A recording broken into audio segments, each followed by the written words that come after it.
ओम सदाशिवसमारंभां शंकराचार्यमध्यमाम् अस्मदाचार्यपर्यन्तां वन्दे गुरुपरम्पराम्. Okay, so any questions, clarifications on what we did last time in terms of the two lifestyles? If there are, shoot right now, because if this is not clear, a lot of what he is going to say in the coming verses will not be clear.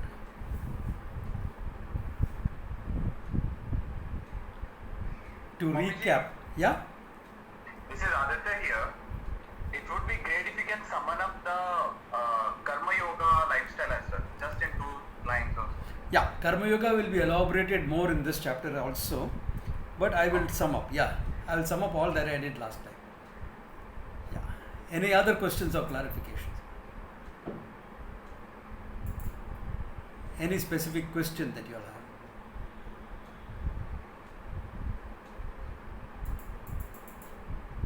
Okay, since there doesn't seem to be any question, but Krishna is very clear in what he says, that the Parama Purushartha, the absolute goal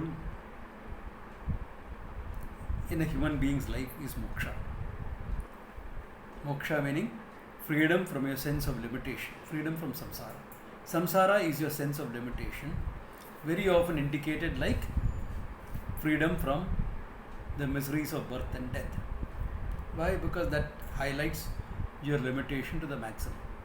Complete, you have no control over it. Therefore, this is the goal. And we also saw the problem was one of self-ignorance.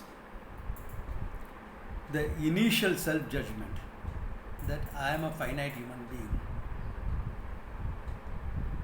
because I don't know what I really am, therefore I take what I am associated with, my body, mind, etc. as myself. Therefore all the limitations, problems of the body and mind become mine. Karma, everything. So the solution to this is in terms of knowledge, nothing else. There are a lot of things talked about in our spiritual traditions. Karma Yoga, Bhakti Yoga, chanting, Japa, Dhyanam, Hatha Yoga. Okay. A lot of things are talked about. All of them are to prepare your mind.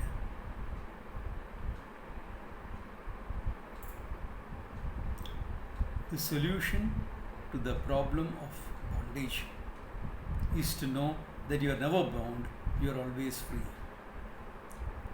That is the nature of your true self.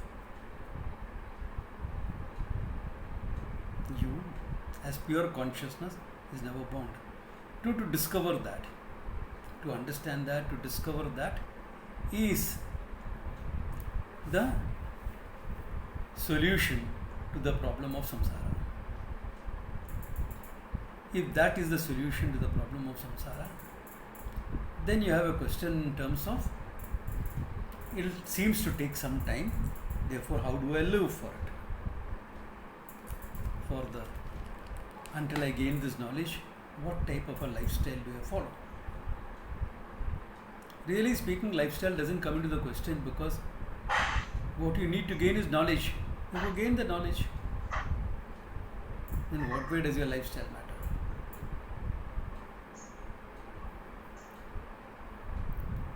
As long as you are in your life, you are not harming yourself or others. This is basic dharma. Ahimsa paramo dharma. You don't harm yourself, you don't harm other people. What does it matter? It doesn't matter.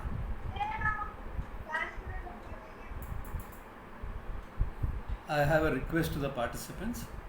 Either keep your environment noise free, or if you can't do that, please mute your mics until you want to ask a question or answer a question. Okay.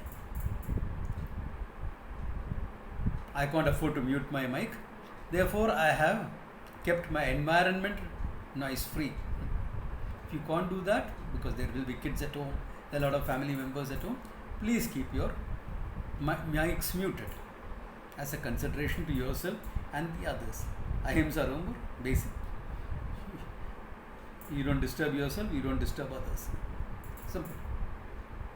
Okay. So as long as this is there, what difference does it make? After all, it's a question of knowledge. That is true, it doesn't make any difference. But this doubt comes to every committed student of Vedanta at some time or the other in their lives. Sometime or the other, this will always trouble every committed seeker. That is, should I pursue this knowledge totally, forgetting everything else in life? But then what about my duties, responsibilities, etc.? Therefore, Krishna gives the answer in saying there are two lifestyles and only two lifestyles possible for this. One is sannyasa, which is pursuing this knowledge to the exclusion of everything else.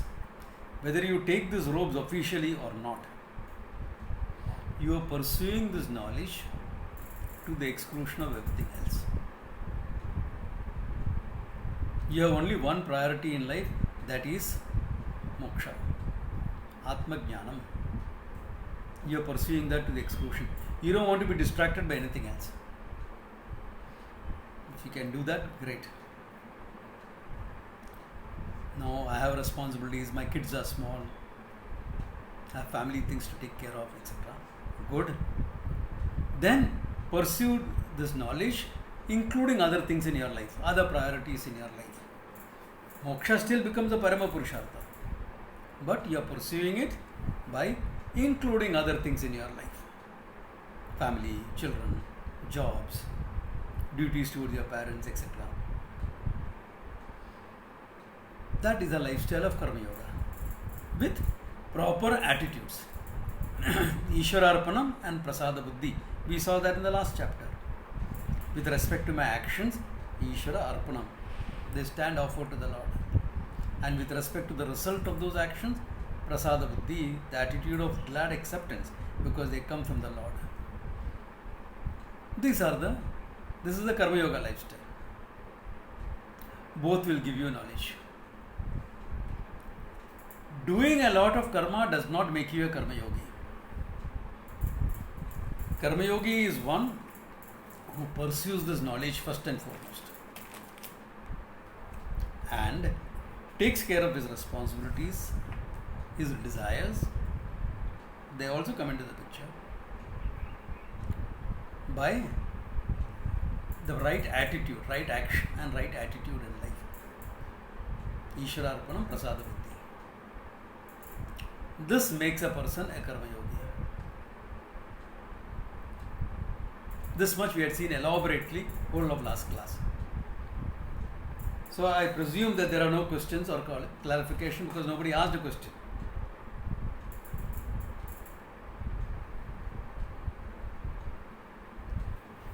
Okay. Now, Krishna in a lot of tricky verses here, okay, highlights for whom is sannyasa, for whom is Karma Yoga, why is Karma Yoga easy, why is sannyasa easy, why is Karma Yoga difficult, sannyasa difficult, all that he goes about. Okay, so let's see what he's saying here. The fourth verse. Na karmana tanarambhat naishkaryam purushoshnute na cha sannyasana devah siddhim samadhigacchati. Nahi karmana anarambhat, by not initiating or doing a karma, naishkarmyam purushaha anushnate. The word naishkarmyam comes often in the scriptures. but predominantly in the Gita. The status of being free from karma. Naishkarma. Why? Because it's karma that binds. If you are born today, it is because of previous karma. And you are doing karma here, which will give you future karma. Therefore, karma gives you birth and death. Keeps going in samsara. Keeps going in samsara. Therefore, Naishkarmya will mean freedom from samsara, moksha, which is achieved through jnanam. To highlight that, he says, by merely not doing actions, you are not going to be free from karma. Why? Past karma is standing in your account. Plus, you are bound to do karma this life itself, that he will say later. Therefore, by not doing karma, you are not free from karma. Then, nacha sannyasana deva siddhim samadhi gacchati. Nahi samajhi, this I will make myself free from all karma by taking the robes, sannyasa. Doesn't free you. Mere sannyasa will not free you. Na sannyasat siddhim adhigacchati. Kevala sannyasa. Just by taking the robes, that is easy. All you have to find is somebody willing to give you sannyasa.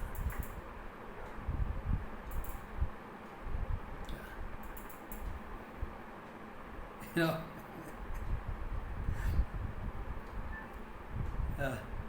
there is a joke in Rishikesh where I stayed there. So those days many sadhus were living in small individual kutiyas. Kutiyas were just a little better than a hut. Little better than a hut. So now he is getting a bit older in life and things like that. So to go to Bhiksha daily, to get that, to keep the place clean, etc., difficult. So the guy will tell somebody, say a friend of his, ये थोड़ा मुश्किल हो रहा है आज. Things are getting a bit difficult. What to do? The other person will tell him, कोई चेहरा बना दीजिए. कोई गाँव वालों को पकड़ा, उसको दीक्षा दीजिए. उसको दीक्षा दीजिए, संन्यासा दीजिए इसको, बस वो फिर आपकी सेवा कर लेगा.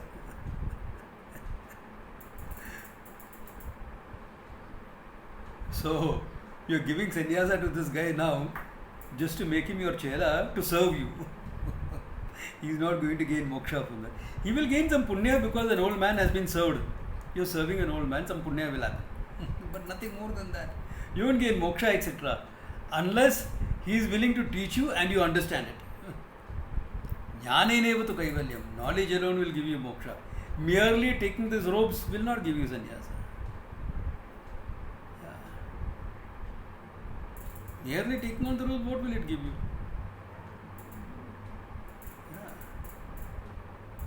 Nothing. These robes stand for the knowledge. So if you are pursuing knowledge to the exclusion of everything else and you want the robes for that, that's a different thing. Though very few teachers will also give sannyasa just because you want to commit yourself fully. They'll say commit yourself, study for some time, then let me see whether you are fit enough for this lifestyle, then I will give you sannyasa. Why? We will see in the Gita. Why it is not that easy. Okay? Therefore, by kevala sannyasa, by just taking the robes, you are not going to get knowledge. Not only that, you cannot remain without action. That's easy. Nahi kasche chanamapi jatum tishtati akarma krit karyate hi avashak karmaha sarva prakriti jair gunaihi.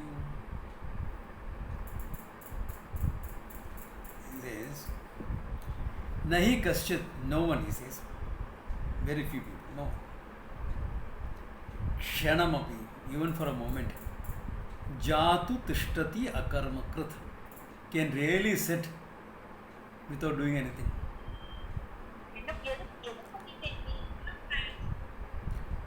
You cannot sit without doing anything.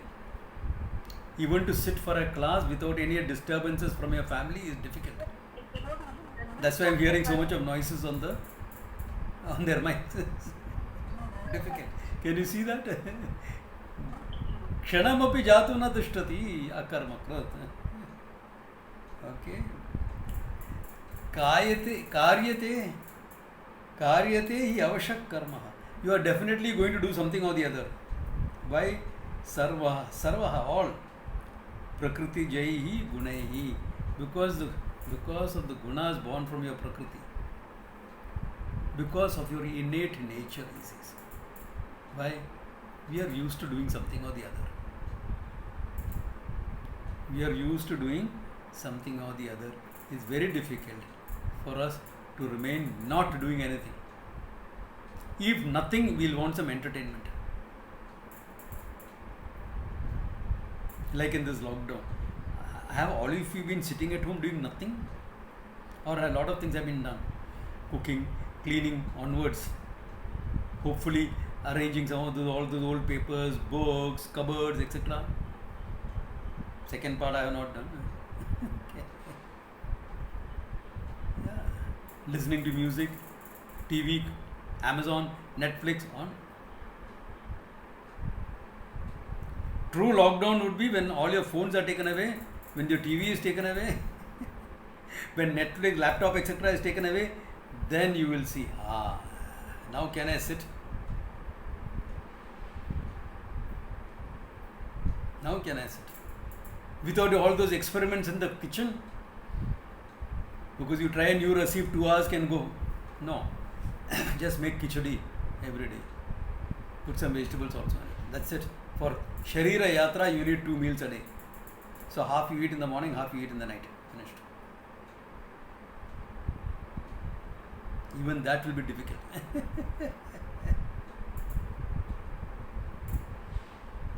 Nakshanamapi jatu tishtati akarmakrit. Plus, like most human beings, and nothing wrong in this, you have some desires. You need to fulfill those desires. How can you sit not fulfilling desires? How can you sit like that? No, as an act of will, I will sit. I can do that. 1 minute. Next verse. Karmendriyani samyamya ya aste manasa smaran indriyarthan vimudhatma mithyacharaha sauchyate. Samjhi, I am a person of tremendous discipline. Therefore, karmendriyani samyamya, all my organs of action, etc., are kept under my control. So I will sit down. But what about your mind? You have a lot of desires within you. Manasa smaran. Your mind fantasizes. Yeah, aste, he is sitting down without doing anything. But manasa smaran, fantasizing about things. Indriyarthan. What is he fantasizing about? Indriyarthan, your sense objects. Whatever you wanted, whatever you desire. A job, family, relationship, money, good food, restaurant, whatever it may be. Whatever. Going for a walk, whatever. Manasa smaran. Yeah, stay. Says Mumudhatma is a deluded character. Mithya acharaha sauchyate. Okay. His achara is mithya, false. He is one of false conduct. Why? Here he wants a lot of things. Here he has missed a lot of things.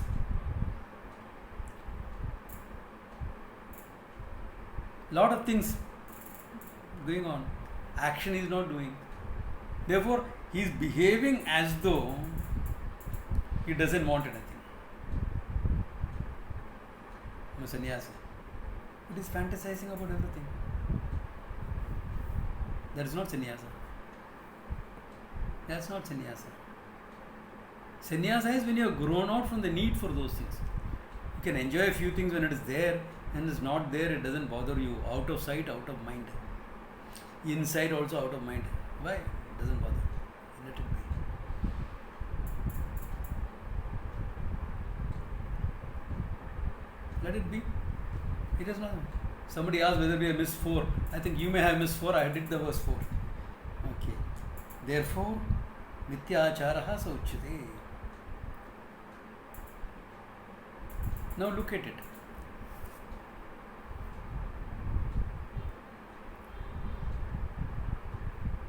A little bit to help you all understand what he's saying. A life of sannyasa is not easy when you have other priorities in life, when you have other desires in life. Why? Because you'll be pulled that side. Yeah. Out of some enthusiasm, you gave up everything and came to Rishikesh. But you still have a lot of desires for money, position, power, etc. So what will you do?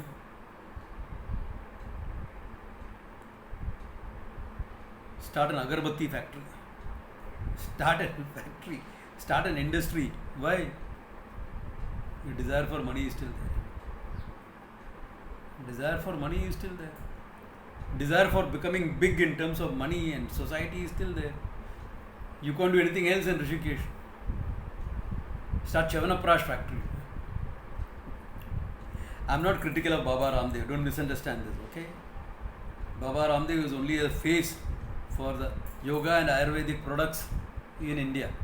He doesn't gain much money out of it. He gains a small amount of money, which he uses to expand on yoga. Okay? Popularize yoga. I'm not being critical about him. I am critical about the others who do that. Why? Because you can't sit down. Your desires are there, they will pull you. They will pull you. Yeah. Like people come and tell me, Swamiji, I also want to be like you, a full-timer. I say, very good. To choose to decide this is good. Great step to take. Have you fallen in love? No, Swamiji, never. I said, then you are not ready for Vedanta. Go, fall in love and come back. Why? You have not explored your emotional side. You have not explored your sexuality.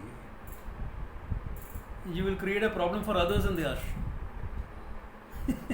Because there you will come and get attracted to somebody else who may be a very serious student about it. Yeah, if that person is also not a serious student like you, then the teacher will say, good, get them both married at the end of the thing. Chalo, 2 problems solved in 1 stroke.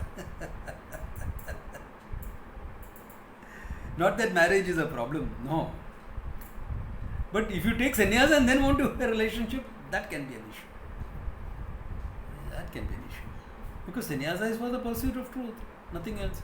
What are you doing? Then you are becoming hypocritical. Because I need things, I have not taken care of those priorities, but I am trying to live a life as though I am free from priorities, free from desires. Sannyasa implies growing up, growing out of those desires. Been there, done that, now I am ready for sannyasa. I mean, you need not experience every little thing in life. One lifetime is not enough for that. But to recognize that I have taken care of things, I am okay. My desires, etc. It's okay if it is there, if it is okay if not there. I have grown up enough. Now, how do you do that? Next verse. Yassu indriyani manasa niyamya arabhate arjuna karmendriyahi karma yogam asaktaha sa vishishyate. Yes, tu, whereas on the other hand, Indriyani manasa niyamya, with keeping his sense organs etc. under his mastery. Hey Arjuna, yo arabhate, that person, hey Arjuna, who starts what? Karmendriya, with his hands, legs etc. Karma yogaham. Asaktaha san, not being emotionally dependent on it. Savishishyate, that person, he says, Vishishyate, that person is great, he says. That person is better. That action is, why? Because look at it. Here's a person who has desires. Moksha is the ultimate goal, accepted. Therefore, I will seek that knowledge. Once a week, twice a week, I'll attend classes. Then I will, as I said in the second chapter, recognize which of my desires are in harmony with my priorities. Fulfill those underlying priorities. Asaktaha, without being emotional dependent, because I have these two attitudes in life. That is Ishwararpanam and Prasada Buddhi. Therefore, most of those desires I'll be able to fulfill. At least the underlying priorities I'll be able to fulfill. One or two may not be fulfilled, I'll grow out of it. Doesn't matter. Why? Because with the Karma Yoga Buddhi, I am willing to accept the result of my actions. That means I am willing to accept success or failure, or partial success, partial failure. That means what? Even before I have started working to fulfill them, I have become bigger than the desire.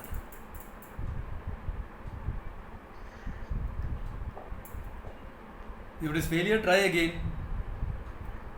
If it is success, be happy with it, learn from it. If it is failure, learn from it and try again. If it is success, learn from it and be happy with it. If it is failure, try again. Not worth the time and effort. Okay, wait.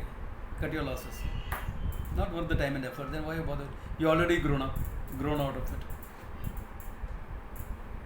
You already grown out of it. No, it's worth it.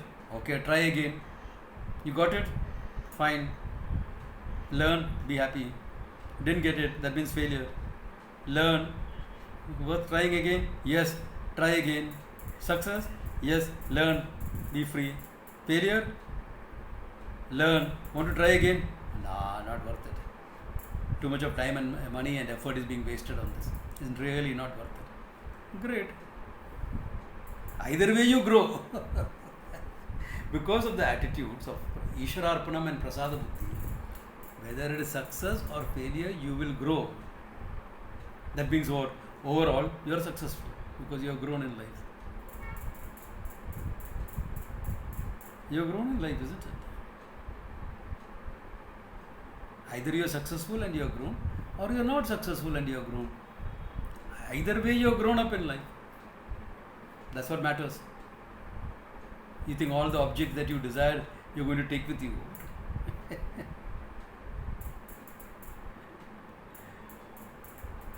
You're going to leave them all here, and you'll be happy to leave them all here and go, I'm telling you. A time will come like that.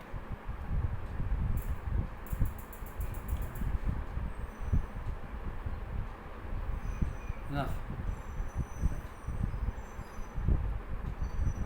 I enjoyed them. Now enough. New adventure. Let me start.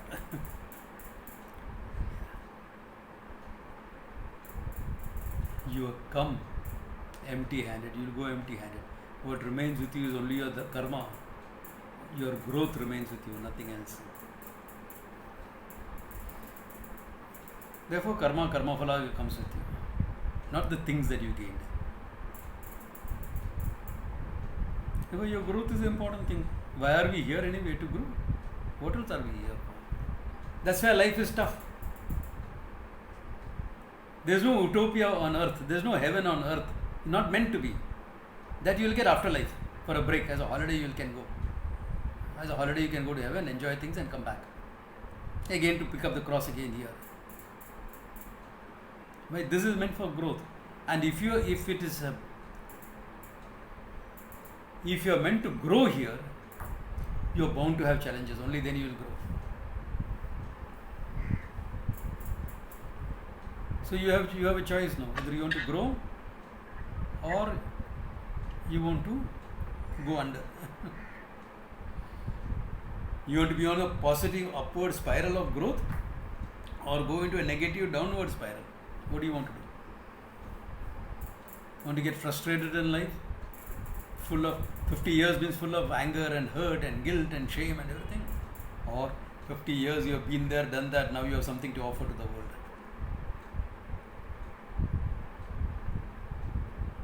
Living a life of Karma Yoga is living a life of empowerment. You grow.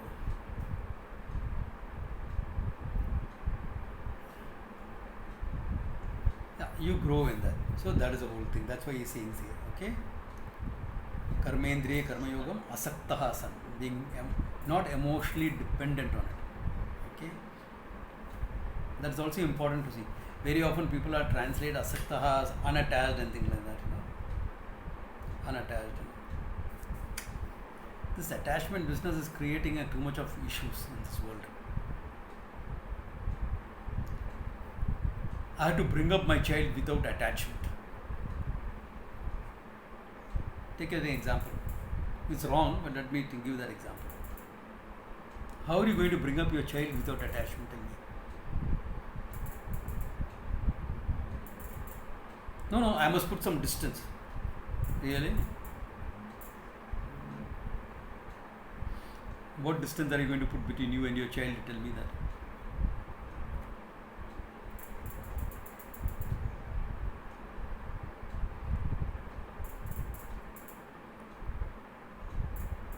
I can only sympathize with all the parents whose children were in States and couldn't come back. And they couldn't come back. They're studying in States and they couldn't come back because of this lockdown. Emotional distance? You put emotional distance? Every day you're dying, no? Forget it. Your 8-year-old child gets a cough and cold at this time. You should be detached about it. What detachment will you have? Honestly look into your life. Honestly look into your life.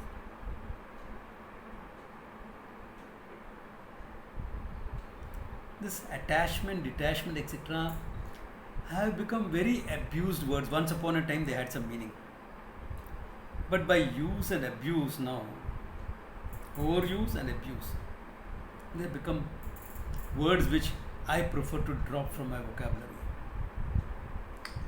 I use the words like emotional dependency or to be emotionally independent.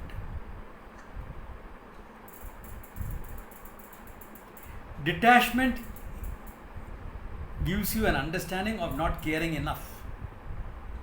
Whereas emotional independence, meaning what? You are not dependent. You can love, you can care, you can do a lot of things, but you are not dependent.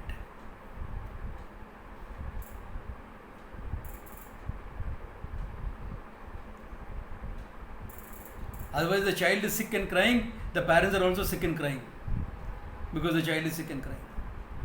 Tell me, in what way that parents can do anything for that child? That's emotional dependency. Oh my God, if anything happens to my child, I don't know what will happen to me. You already started imagining all sorts of stuff and getting into problems. Whereas if you just love and care with a certain amount of emotional independence, you will love, care, and the love and care will make you do whatever is necessary to make the kid fine.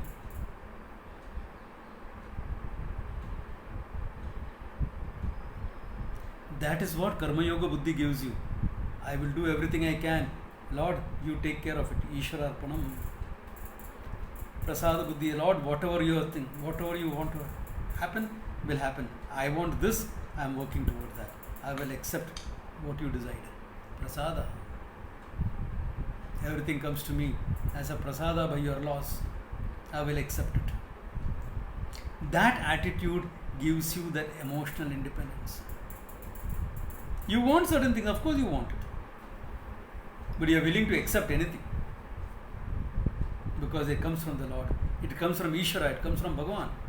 Therefore it is prasada. Anything that comes from Bhagavan is prasada. That's the beauty of the Indian culture. Therefore we can use that as an example. Prasada buddhi. Ishwararpanam. Prasada buddhi. You get that ability. Therefore there is growth in you. Okay?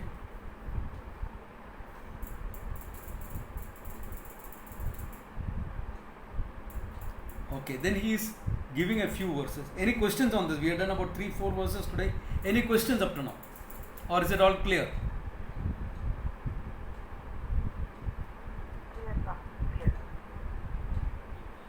Clear? Okay, what is the question? Yeah, that's a very good question asked here. Isn't the desire for moksha also a desire? Of course, it's a desire. In fact, it is a desire. It's a very peculiar desire. The desire for moksha is such. In fact, it is not only highlighted, it's not only talked about as a simple desire, it is talked about as the paramam, the best, the most supreme of all the desires. Yeah? It's highlighted as the best desire to have. Why? Because if you really have mumukshutvam and you keep fanning this fire of mumukshutvam, the fire of desire for moksha, if you keep fanning it, you will find it will swallow up all other desires. Be careful, that's what happened to me.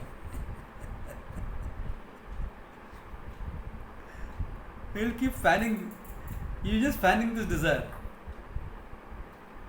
And I'll answer the second question in time. This will come, a time will come when you have only one desire for moksha. Therefore you pursue moksha. Give it all you have got. Remember, when you are pursuing a desire, you can't say anyway Ishvara decides, therefore I get it, I don't get it. No. When you are pursuing a desire, Ishvara Arpana means you give it the best shot you are capable of. You do better than your best. You do better than your best. And then when the result comes, there is prasada. Only then growth will happen. If you are making half-hearted efforts, there is no growth. So similarly for moksha also, there is no half-hearted effort. I'll see, ho jayega to ho jayega.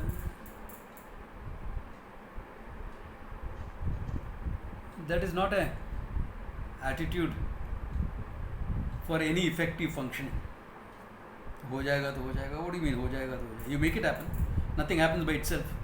You have to make it happen. Therefore, the desire for moksha also is the same. And with the desire, with respect to moksha also, you have the same thing. Ishvara Arpanam Prasadavadi. Lord, I wanted it in this life and I want it now. I will do everything I can to make it. Happens or not is prasada from you. In fact, moksha is called Guru Prasadaha in your Japji, in the Sikh literature. In the first verse of the Japji, the last line, last word is Guru Prasadaha. Guru Prasadena Labhyate iti. That which is gained by the prasada of the Guru. Ishvara gives it to you through the Guru. Like how the prasada is given in a temple through the Pujari, through the Bhadji, through the Gurukal. In life of moksha, in the pursuit of moksha, Atma Jnanam is a prasada Ishvara gives you through the Guru. The Guru becomes a priest there. Therefore, it is a desire, true, but it is unlike any other desire. All other desires will keep you in karma, will keep you in samsara. The desire for moksha will free you from samsara, free you from all karmas. Therefore, that is the difference between moksha as a desire and other desires. Is that clear? Or you want any other elaborations?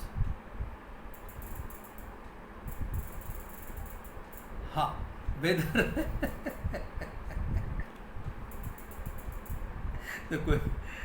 there's a question as the growth that happens through failure is not the same growth, is not the same joy, does not have the joy that when it happens through success.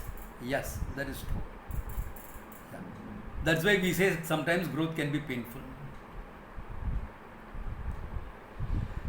If you are successful, tell me one thing. Okay? What teaches you more about love and relationship? A successful love affair or a failed one? What teaches you better about human behavior? The hard phase.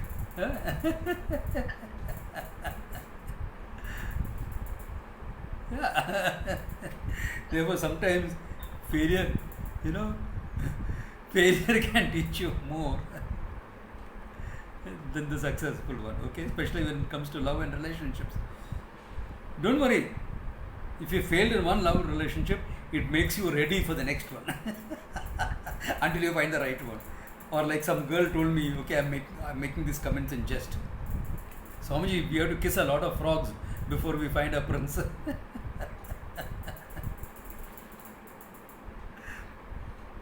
Maybe in today's world, yeah. Therefore, it is true. In success there is a joy, correct? Yeah, in success there is a joy. In failure the joy is not there. But as long as growth is there, you are won. You are successful. In fact, if you are really grown from that failure, you will be able to look back and be able to laugh at the whole thing. Especially if it's a failed relationship. You'll be able to laugh. And if you have dealt with that grief and that guilt, you'll be able to laugh and wish that person well. May you be happy wherever you are. Whatever you are doing, it's fine.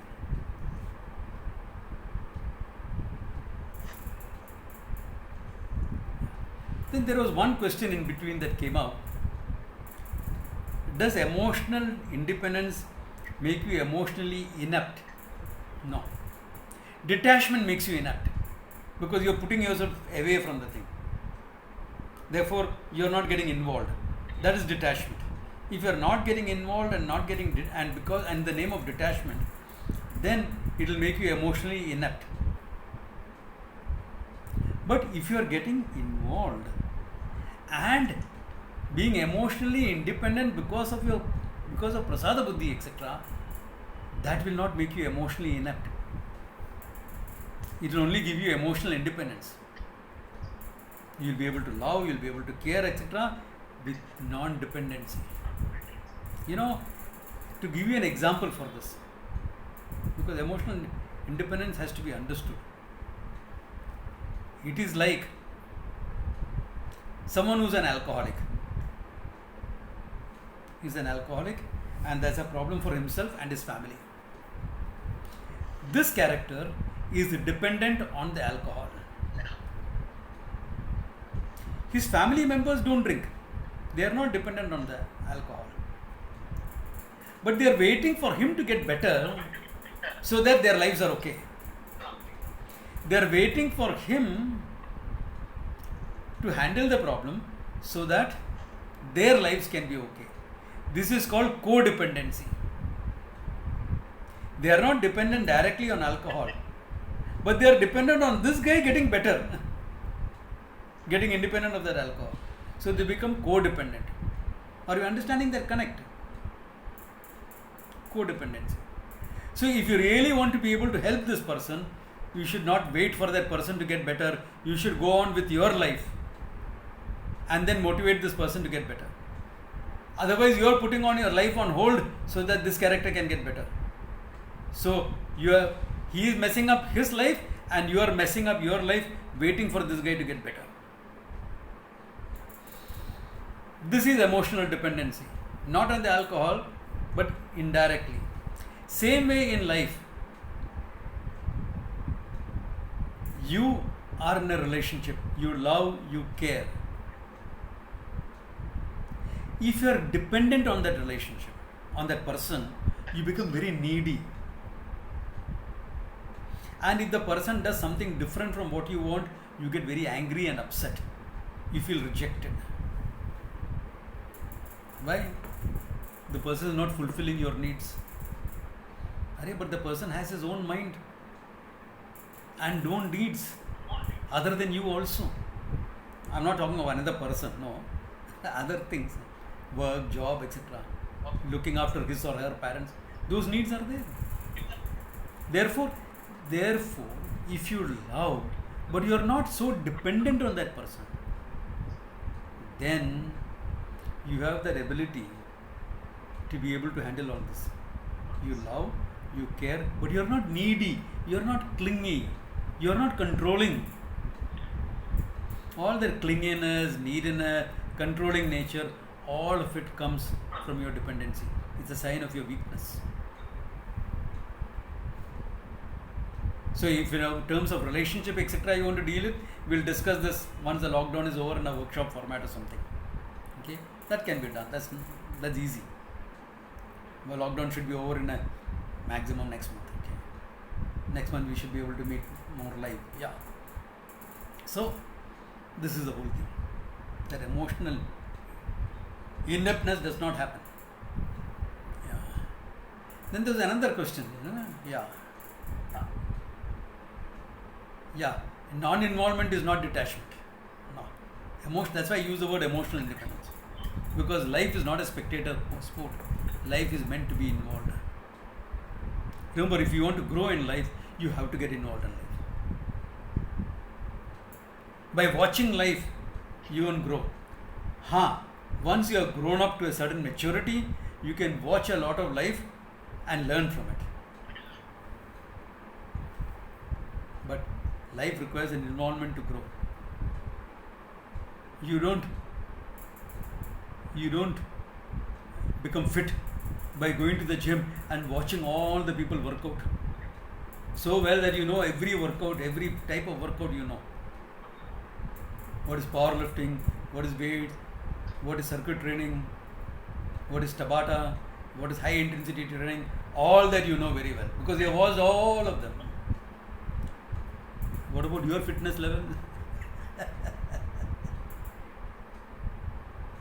You don't become fit by watching other people into fitness. You don't develop your health by watching other people becoming healthy. You will get fit and healthy if you get involved and do some of those exercises. Then you will become fit. Similarly in life, you will grow only if you involve. How much should I get involved in life? That will depend upon your priorities. So get in touch with your priorities that we discussed in the second chapter. Get it. This thing. Visit my website vedicwisdom.in.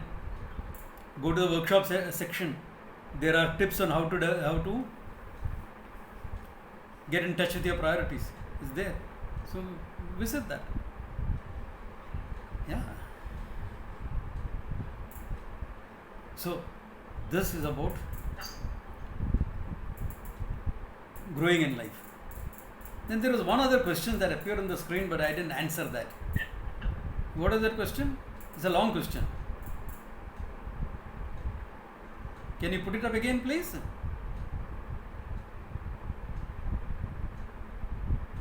To be fearlessness, but don't really feel the desire for moksha. What is your understanding of moksha, by the way? What I have put moksha as? Freedom from your sense of limitation, isn't it? From all limitations. You may be very motivated to be free from fear because you are seeing the harmful effect of that fear in your life. Therefore, that is something you can relate to well. But there are so many limitations in your life. So moksha is to be free from all those limitations, not any one or two.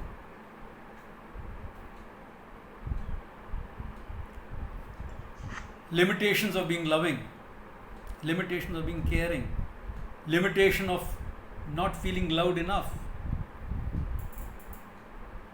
limitation in terms of knowledge, in terms of understanding. Is moksha a permanent state? Well, you don't have it right now, do you? Moksha is the nature of the Atma. The nature of the Atma is to be free from all limitations. That's why remember how I started with. I feel myself as a limited person. I feel a sense of limitations because I don't know I am the limitless being. Not knowing I am the limitless being, I have taken on what I am associated with as myself, my body, mind, etc. Therefore, I suffer from the sense of limitations. The true nature of yourself as the Atma is to be free from all limitations. You have no limitations. Your consciousness, which is limitlessness. That is why you are struggling to get back to your own true state. Life is a struggle to get back to my original state of limitlessness. All stress and strain in life is nothing but this. Your struggle to be at home with yourself. Your struggle to get back to your original condition, which is still the same. Your Atma is right now free from all limitations, it's permanent. But you have moved away from it in terms of your thinking. You have moved away. You have disidentified yourself with that. Moved away in terms of your thinking and taken yourself to be a finite, limited being. And now struggling to become limitless. You'll never become limitless. You'll only understand that you are never bound. You'll only understand that you are always limitlessness. That the sense of limitation you felt was out of sheer self-ignorance. It was a self-judgment brought about by self-ignorance. Clear about this? Or still some doubts? If there are doubts, ask. It's not the number of verses we do that matters. It's the understanding that we gain. Yeah. I use the word your Atma because you seem to be other than it right now. You feel yourself other than that. Otherwise, you the Atma. Yes. I Atma, you Atma is all one Atma only, okay? He is free from all limitations. Because limitlessness cannot be many. He is right now free. Expression my Atma comes because you have moved away in terms of your identification, in terms of your conclusion, in terms of your self-judgment, and saying, I am like this only. When you say the word I, it is not the Atma that comes into your mind. When you say the word I, it is your body, mind, etc. that will come into your mind. Therefore, we are constrained to present the Atma as something that you have to know. Because that is the condition of the student when he comes to the teacher. That I am bound, I am limitless, I am helpless, I am fearful, I want freedom from all this.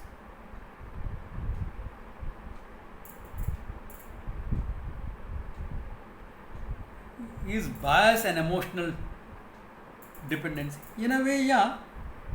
But you don't put a bias as an emotional dependency unless you are going to hold on to your bias and not give it up. That can happen. That can happen. See, a bias is a product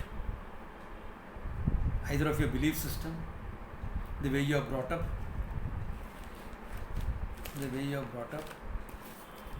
or a religious conditioning, or a cultural this. You can have a bias. Okay? Or as a product of an education. Education also can give you a bias. Like today we have a scientific bias. Unless it's not scientific, we cannot accept it as a body of knowledge. So people try to make Vedanta also scientific. And I don't ever get tired of saying Vedanta is not scientific. It's a body of knowledge, but not scientific. You cannot prove it in a test tube. But that's a scientific bias coming in because of your background. The whole thing I'll just put as background. Now, a bias by itself is a product of this. As long as you recognize you have that bias, you can do something about it. It's not very difficult to get out of a bias. If you're a logical, thinking person, you get it. But sometimes what happens is, I get emotionally caught up in that bias of mine. Like for example, I know this guy. Okay.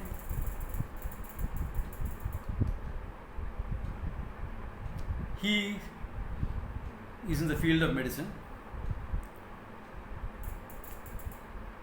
So I asked him once, hey, which is a good toothpaste for us to use?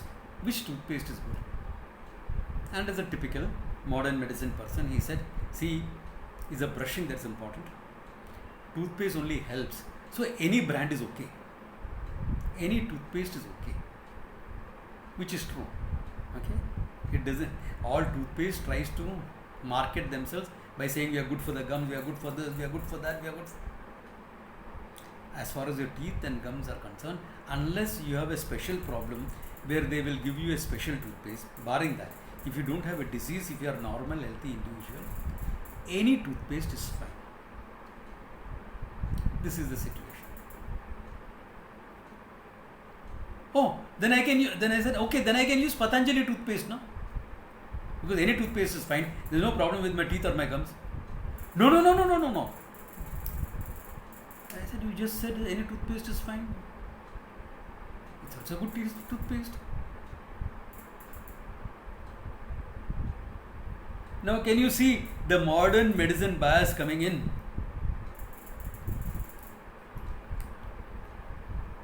Any toothpaste is okay, but not Patanjali, because that is an Indian Ayurvedic product. Then what is Colgate? A modern scientific product. It's the same. The contents are not very different. Here they have some herbs, there they have some chemicals. It's never okay. I don't know how different it is otherwise.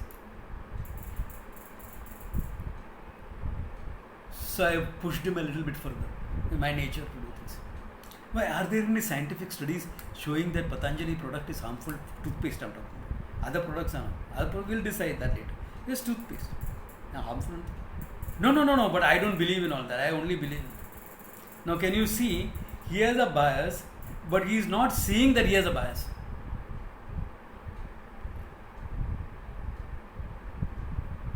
Whereas somebody who has put some emotional distance, he is emotionally independent, he'll say, I would prefer a more modern toothpaste. I have not used Patanjali product, so I don't know. I would prefer something like this. But you can try it and see if it works for you or not. Are you seeing the difference between having a bias and I'm being so emotionally dependent and caught up in that bias that you can't even see that it is a bias?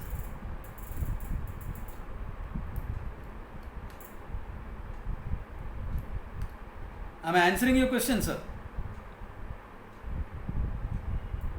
Who had asked this question?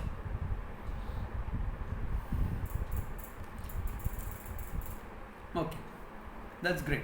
Yeah, nice to know that. Yes. So this is where it goes. That emotional independence comes from some rational thinking, from the attitude of Karma Yoga. Even if you don't take much away from the Gita, but you learn to live a life of Karma Yoga, you will be a person to reckon with in society. And in time, if your commitment is enough, you will gain moksha as well. That self-knowledge also will be clear. Because remember, Karma Yoga is pursuing this knowledge along with everything else in life. It is like, it takes time. Of course it will take time, because you have so many other things to do along with it. Whereas if you are full time, morning, afternoon, evening, the whole thing goes only in this thing. Yeah. If you are a householder, you will be able to attend 1 or 2 classes a week. Whereas if you are a full time into this as a sannyasi or sannyasi like lifestyle, then you will have 5 classes a day. Whereas the other person has 2 classes a week. So naturally he is in the fast track. But are you ready to go onto the fast track? That's important. Are you ready for it? Not if your heart is full of desires. No. Then you are not yet ready. Then take the scenic route. Don't get onto the expressway. Take the scenic route. Stop and smell the roses on the way. And in time, you will gain that freedom. Okay, so we have seen some part of this comparison between Karma Yoga and Sannyasa. There is a lot more, but that we will see in the next class. Good place to stop here. Om Tat Sat. Thank you, Swamiji.